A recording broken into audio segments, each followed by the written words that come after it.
Dari Solo, Jawa Tengah, saudara seorang lansia dianiaya orang tak dikenal pada Selasa 7 April 2026. Pelaku sempat melukai korban dengan senjata tajam.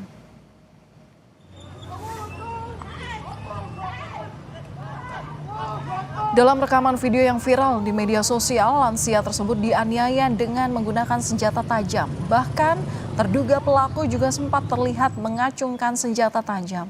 Meski lokasi tak jauh dari Rumah Sakit Umum daerah Bung Karno dan situasi yang cukup ramai, namun warga tidak ada yang mendekat. Saat ini polisi masih melakukan pendalaman untuk menangkap pelaku. Pada saat itu ada saudara Uci sedang duduk-duduk, tiba-tiba ada lelaki langsung menganiaya sehingga mengakibatkan luka.